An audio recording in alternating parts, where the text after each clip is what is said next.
അപ്പോ സെപ്റ്റംബർ 1 വാർഷികാഘോഷം. ഇനി തീരുമാനിക്കേണ്ടത് യോഗം ആരെ കൊണ്ട് ഉദ്ഘാടനം ചെയ്യണം, അധ്യക്ഷനാര്, ആരെയൊക്കെ പ്രാസംഗികരായിട്ട് ക്ഷണിക്കണം. താമരക്കുളത്ത് ഏത് പരിപാടി നടന്നാലും സ്ഥിര അധ്യക്ഷൻ അപ്പൂട്ടൻ തന്നെയാ. ഇപ്രാവശ്യം നമുക്കൊന്ന് മാറ്റി ചിന്തിച്ചാലോ? അങ്ങനെ ചിന്തിക്കാം. പക്ഷെ താമരക്കുളത്ത് അപ്പൂട്ടനെക്കാളും മികച്ചത് ആരാ ഉള്ളത്? അത് പറ. മാത്രമല്ല, പരിപാടിക്ക് നോട്ടീസിന്റെ എക്സിക്യൂട്ടി അടിക്കണം, സ്റ്റേജും മൈക്കും വേണം. അല്ലറ ചില്ലറ ചെലവ് വേറെയും വരും. ഇതിനൊക്കെ പണം വേണ്ടേ? ഖജാൻജി എന്ത് പറയുന്നു? ഫണ്ട് ഉണ്ടോ? ഫണ്ടിന്റെ കാര്യമൊക്കെ പറഞ്ഞല്ല. എന്നാ പിന്നെ വെറുതെ അഭിപ്രായം പറയരുത്. ചെലവെല്ലാം പതിപോലെ അപ്പൂട്ടൻ വഹിച്ചോളും. അധ്യക്ഷൻ അപ്പൂട്ടനെന്ന് വലിയ ഇഷ്ടത്തിൽ അടിച്ചു വിട്ടാ പോരെ. ഇനി കൂടുതൽ ഒന്നും ആലോചിക്കണ്ട. ഇത്തവണ അധ്യക്ഷൻ അപ്പൂട്ടൻ തന്നെ. എന്നാ പിന്നെ എല്ലാരും ഒന്ന് കൈയടിച്ച് പാസ്സാക്കിയേ. എടാ ശങ്കര, തെണ്ടി ഇറങ്ങി പാടാ പുറത്തേക്ക്. ഇന്ന് രണ്ടിലൊന്നും അറിഞ്ഞിട്ടേ അവറാച്ചൻ പോകുന്നുള്ളൂ. നീ ഇങ്ങോട്ട് ഇറങ്ങുന്നോ അതോ ഞാൻ അങ്ങോട്ട് കയറണോ? വെറുതെ ഇടങ്ങേറുണ്ടാക്കണ്ട. അപ്പൂട്ടനെ വിവരം അറിയിച്ചിട്ടുണ്ടോ? ആള് പോയിട്ടുണ്ട്. അവറാച്ച, ആ പാവത്തിന് ഒരവധി കൂടി കൊടുത്തൂടെ? അത്രയും തെണ്ണ ഉണ്ടെങ്കിലേ താൻ താടോ എന്റെ 10,000. ഇന്ന് അവന്റെ കൂടും കുടുക്കയൊക്കെ വാരി പുറത്തിട്ട് അവനെ വഴിയാധാരമാക്കിയില്ലെങ്കിൽ ഞാൻ വട്ടവാൾ പറമ്പിൽ വക്കച്ചന്റെ പോൻ അവറാച്ചനല്ല. ഒന്ന് ക്ഷമിക്കാം അവറാച്ച, അപ്പൂട്ടൻ ആള് പോയിട്ടുണ്ട്. അദ്ദേഹം വന്നിട്ട് എന്തെങ്കിലും ഒരു വഴി ഉണ്ടാക്കും. അതാ അപ്പൂട്ടനെത്തി.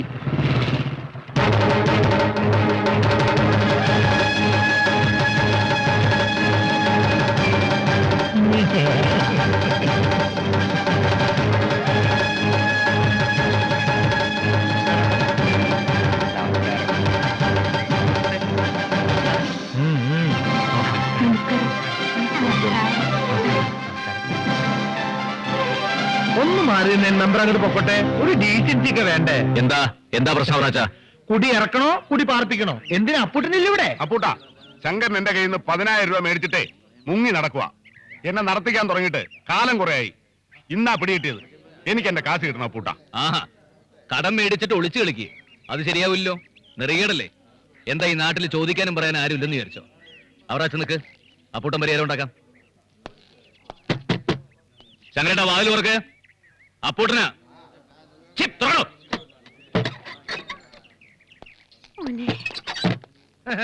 അപ്പൂട്ടനകത്ത് കയറിയിരിക്കണേ. മക്കളെ, എന്നിവിടെ എന്ത് നടക്കാം കാണാം. ഹെൽപ്പുള്ളവര് മാത്രം ഇവിടെ നിന്നാ മതി. ഇന്ന് കാശ് കൊടുത്തില്ലെങ്കിൽ ശങ്കരൻ സമയമാം രഥത്തിൽ ഞാൻ സ്വർഗയാത്ര ചെയ്യുന്നു.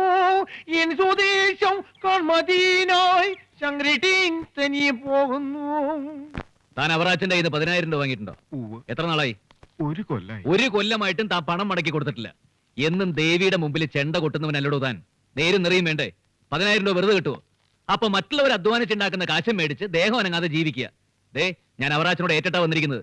ഇന്ന് താൻ പണം മടക്കി കൊടുത്തില്ലെങ്കിലുണ്ടല്ലോ തന്നെ ഞാൻ കൊന്നോ. ഞങ്ങളെ വെട്ടി മുറിക്കാൻ പോലും ഒരു തുണ്ട് പൊന്നോ ഒരു ചില്ലിക്കാശോ ഇവിടുന്ന് കിട്ടില്ല. ഇല്ല പൂട്ട, ഈ കിടപ്പാടും തന്നെ പണയത്തില. ശരിയാ, ഞാൻ കടം മേടിച്ചു. എന്റെ മകളുടെ കല്യാണത്തിന് പൊന്നു പണയം വെക്കാൻ തരാന്ന് മകളും മരുമോനും സമ്മതിച്ചതാ. ഇപ്പൊ ഒരിക്കലുമില്ല. പേരും നെറിയും ഒന്നും മറന്നിട്ടില്ല. ഉണ്ടായിട്ട് വേണ്ടേ? കുടുംബം മുഴുവൻ പട്ടിണിയിലാണ് അപ്പൂട്ട. ഇനി അപ്പൂട്ടന് തല്ലുകയോ കൊല്ലുകയോ എന്ത് വേണോ ആകാം.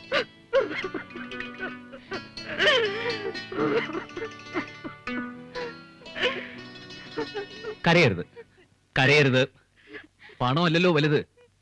നമ്മളൊക്കെ മനുഷ്യരല്ലേ. മനുഷ്യർക്കല്ലേ മനുഷ്യരെ അറിയാനൊക്കൂ.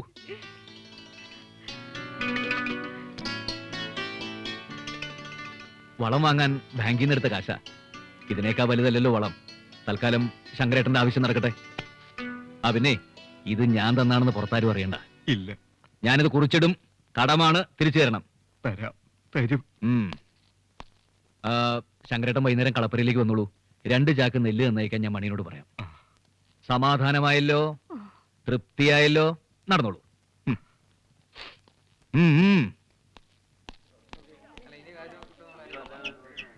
10,000 രൂപയുണ്ട്. ഞാൻ വൈകിട്ട് അങ്ങോട്ട് വരാനിരിക്കായിരുന്നു. ഇത് പെട്ടിയിൽ വെച്ചിട്ടായിരുന്നോ തന്റെ കളി? അപ്പോ താടിയുള്ള അപ്പനെ പേടിയുണ്ടല്ലേ? അപ്പൂട്ടൻ വന്നപ്പോ ഇളകാത്ത കാശ് ഇളകി. അതാണ് നമ്മുടെ മെമ്പർ അപ്പൂട്ടൻ. എന്നാ പിന്നെ ഞാനങ്ങോട്ട്. നമസ്കാരം. ആ കുഞ്ചാരെ ഓ പട്ടാളത്തിലുള്ള മകന്റെ പണവും കത്തുമൊക്കെ വരാറില്ലേ ഉണ്ടപ്പൂട്ടാ. ആ ആ, നീലി ചാത്തൂട്ടി കുടിച്ചിട്ട് വന്നിട്ട് രാത്രി ദേഹോപദ്രവൊന്നും ഇല്ലല്ലോ. അപ്പൂട്ടൻ വന്ന് പേടിപ്പെടുത്തിയ പിന്നെ വിളക്ക് വെക്കുന്നതിന് മുമ്പ് ആള് പൊടിയിലുണ്ട്. ആ സന്തോഷം. ആ അംബുജം, നിന്റെ ഭർത്താപ്പോഴും പഴയ കാളവാസി തന്നെയാണല്ലോ. ആ, നീ പോടാ അവിടുന്ന്. സന്തോഷം. അപ്പൂട്ടൻ വളം വാങ്ങാനുള്ള പണം കുളമായില്ലടാ. ഒന്ന് പതുക്കെ പറയടാ. എന്തിനടാ ആവശ്യമില്ലാണ്ട് ഇങ്ങനെ മറ്റുള്ളവരുടെ കാര്യത്തില്? പാവങ്ങളല്ലടാ, ഇതിങ്ങടെ കണ്ണീര് കാണുമ്പോ ഒന്നും കണ്ടില്ല എന്ന് നടിക്കാൻ അപ്പൂട്ടനാവില്ല.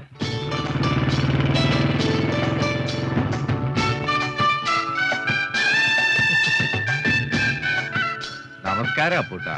നമസ്കാരം. എല്ലാവർക്കും സുഖമാണല്ലോ. ആ, ശാരദ ടീച്ചറെ, വെയിൽ കൊണ്ട് വാടാതെ അകത്തേക്ക് കയറി നിൽക്ക്, സൗകര്യമായിട്ട് നിൽക്ക്. അപ്പൂട്ടം വക വെയിറ്റിംഗ് ഷെഡിന് ചോർച്ചയൊന്നുമില്ലല്ലോ. 9638 രൂപ 40 പൈസ ചെലവാക്കി കെട്ടിയതാ. ഓ, ഇവിടെ കോടികൾ മുടക്കി ഉണ്ടാക്കി ഇടമേലാർ അണക്കെട്ട് വരെ ചോർന്ന്. പിന്നെയാണ് ഈ നക്കാപ്പിച്ചയുടെ വെയിറ്റ് ഷെഡ്. എന്തായാലും വളരെ ഉപകാരമായി അപ്പൂട്ടാ. മഴയും വെയിലും കൊള്ളാൻ നിക്കാലോ. ഓഹോ, കേട്ടില്ലടാ. ഇതിനു വേണ്ടി അപ്പൂട്ടനെല്ലാം ചെയ്യണത്. വെറുതെ അല്ല നാട്ടുകാരെ എന്നെ പിടിച്ച് പഞ്ചായത്ത് മെമ്പറാക്കിയത്.